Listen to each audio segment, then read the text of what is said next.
The reigning Asian champions went to the T20 World Cup down under with a lot of expectations. But unfortunately, Sri Lanka couldn't live up to expectations and were eliminated in the Super 12 stage, finishing 4th in Group 1. So let's take a look at how the Sri Lankan players performed at the World Cup and how we can rate their performances. Dasun Shanaka. During the Asia Cup, skipper Dasun Shanaka performed exceptionally well with the batting hand. But the World Cup was a really disappointing tournament for him as he never really got going.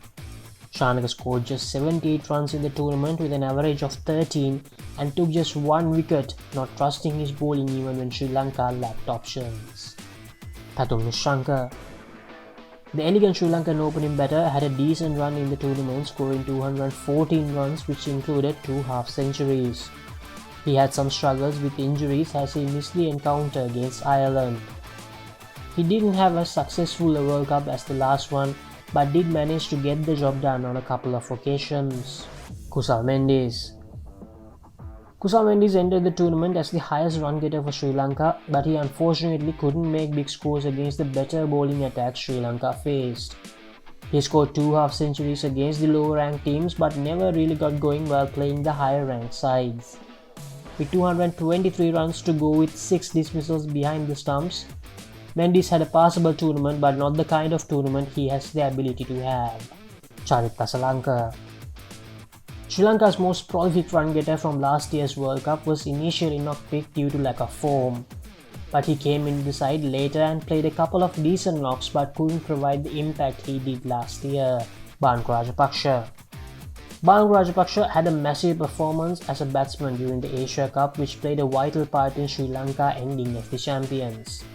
But unfortunately for Sri Lanka, he couldn't provide the same impact in Australian conditions as he could only score 125 runs in the whole tournament with an average under 20 and a strike rate of under 120.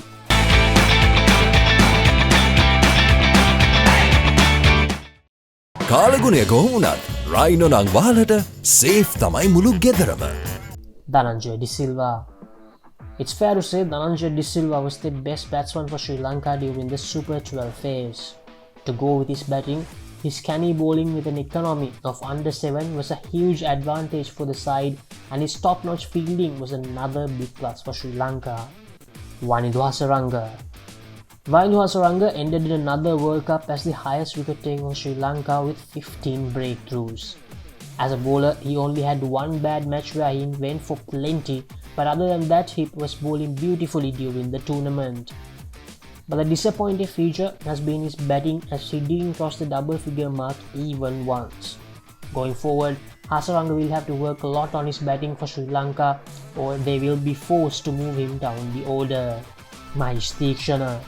Mahesh Theekshana once again played a key role in the bowling department as throughout the World Cup he took 9 wickets with an economy of 6.69. Theekshana complemented Hasaranga amazingly well during the World Cup and this combination of the spin twins will be really important for Sri Lanka in the coming years. Lahiru Kumara. Lahiru Kumara, who had to lead the Sri Lankan pace attack in the absence of Dushmantha Chameera, did a terrific job as he used the Australian pace and bouncy conditions to his advantage. Kumara took 7 wickets in the World Cup with an economy of 7.58 and him bowling consistently in the same way going forward will be a good sign for Sri Lanka. Kasun Rajitha. Kasun Rajitha, who was roped in as an injury replacement, had mixed fortunes with the ball as he had good performances bowling with the new ball but went for plenty in the death. Rajitha took 3 wickets in the World Cup but his economy of 8.54 will need to improve to be a permanent part of Sri Lanka's full-strength playing 11. Shamika Karunaratne. Another disappointment for Sri Lanka during the World Cup was Shamika Karunaratne. Karunaratne bowled really well during the Asia Cup and batted well down the order but couldn't provide the same services here. Karunaratne will need to make a strong comeback post-World Cup as the bowling all-rounder role, batting at number 8 is an important one in the current context of T20 cricket. Pramod Madushan. Pramod Madushan was a part of the initial Sri Lankan playing 11 but unfortunately got injured during the second game. After recovering, he played only 1 game and he ended the tournament with 3 wickets in 3 games.